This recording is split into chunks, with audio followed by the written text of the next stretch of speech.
Hi folks, it's John from lastchanceautorestore.com. I'd like to share with you an update.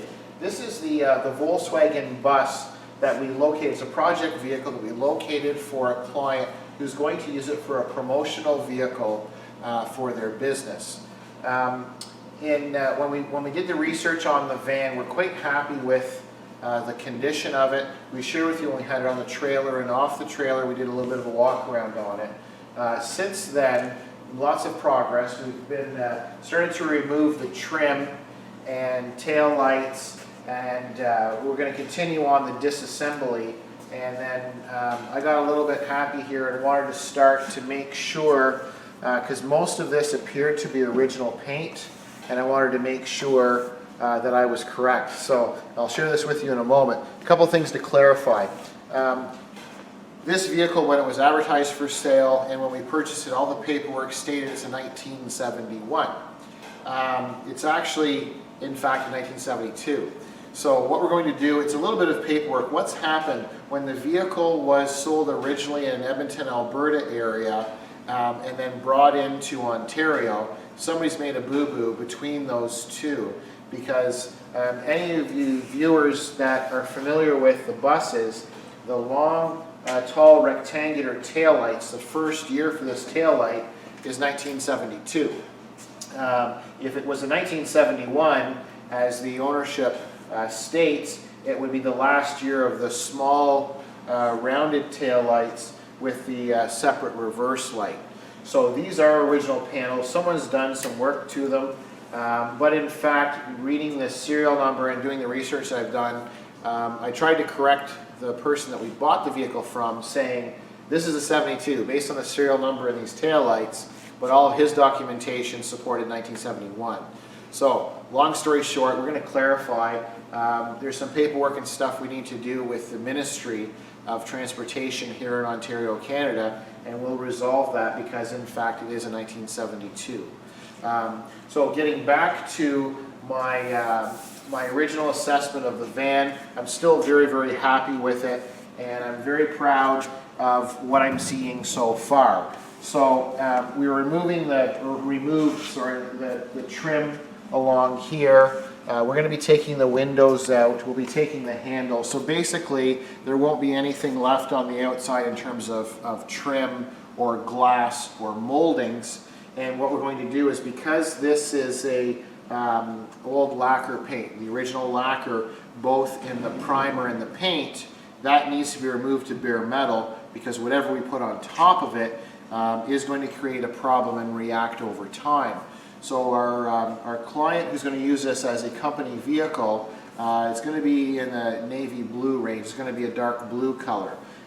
Most people would just cheat in this step or this part of the process, and they would basically sand off the rusted areas, or the worst rusted areas, do minor repairs to those certain areas, leave majority of the paint on, so the primer, and I think the camera can pick it up. This is all bare metal that we've sanded down. So this is the factory original metal from 1972. Then there's an outside edge, which you can see is a darker gray color, and I think you can see the outline, that darkish gray, almost black. That is the factory equivalent of an epoxy sealer. And then this grayish color, the lighter gray color, that's next, which is on top, is their primer. And then this creamy color, this creamy beige, is the factory paint. Now, all of these products are epoxy, or sorry, lacquer based. So lacquer paint, when it's covered with the new product of today, it's just a matter of time before it starts to pop through and react.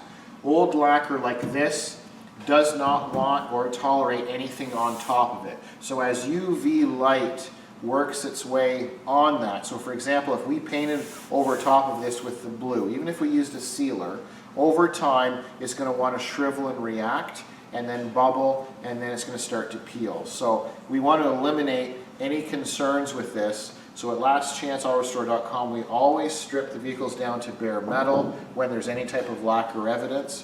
remove it all, and then once we do all of our metal fabrication, we weld our new pieces in. We'll grind the weld smooth. We're going to seal everything with a new 2-part black epoxy. That will seal this original steel, and then we'll do our primer, and then we'll do all of our block sanding and body smoothing. So this is going to be a really nice van for our client. We've ordered the lower panels, we've ordered the tail light section. So you can see there's been some repair done to this back section, this back area. And then someone started to peel some of this off and do an inspection. So it's just improperly repaired originally. And then someone's tried to put patches on top of the rusted metal, and that's a big no-no. You never want to trap rusted steel behind replacement steel, and that's basically what they've done here.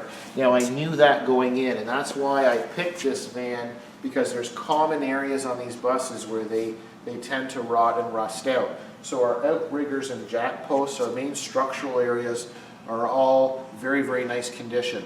The floor is going to need some repair, which I know about, and then it's very common, and there's really nice reproduction panels, and we have them coming. I've ordered this rear tail light section for both sides. I've also ordered the replacement panels that go in front of and behind the rear wheel, and then I've also ordered a new replacement panel for this lower rocker panel.